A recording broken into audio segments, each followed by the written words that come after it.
Just a quick reminder, when preparation meets opportunity and you have the proper discernment from God to know right from wrong, you are able to walk in the Spirit. And what does it mean to walk in the Spirit?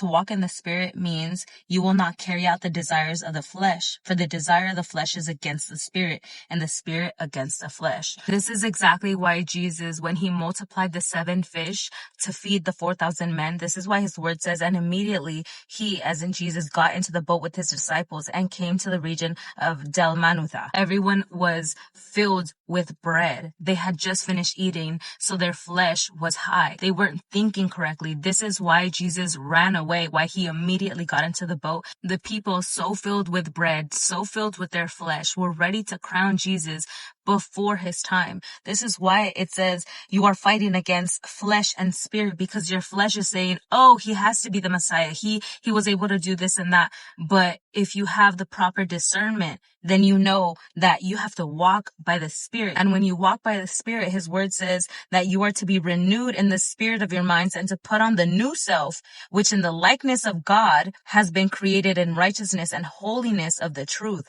My God is saying, if you are walking by the Spirit, you are walking with me. The Spirit, my Spirit, is within you. So you should know right from wrong. Because you are filled with his word. You are not just filled with temptation. You're not just filled with earthly food. For it is good for the heart to be strengthened by grace, not by food. God is saying you will know proper discernment when you spend enough time with me, when you spend enough time in my word to know when God is opening a door for you and when it's just a temptation from the enemy. Because something may look good from the enemy and you may think this has to be from God. How can something so good not be from God?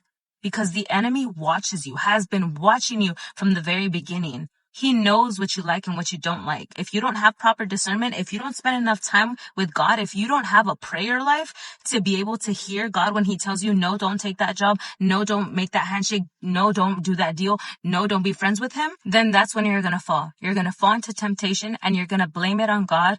But his word says that God does not tempt anyone. If you were to read, you would know that his word says that. Make sure that your character is free from the love of money, being content with what you have, for he himself said, I will never desert you, nor will I ever abandon you. My God said, I will always be there with you. You will never lack anything if you are walking with me. When preparation meets opportunity, if you are prepared for this opportunity, if you're prepared and you have read and you have gone into the word, then you know right from wrong. God has been preparing you for an opportunity that only he can give you, only doors that he can open. Don't be so quick to take that promotion that will take you away from spending time with him just because it's more money. For his word says, do not be lovers of money.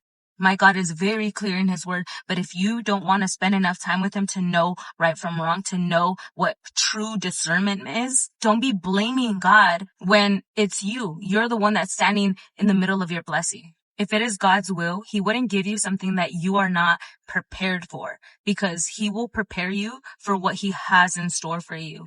So continue to enjoy the process of preparation, because when preparation meets opportunity, true opportunity from God, no one can take that away from you. God bless you guys in Jesus' mighty name.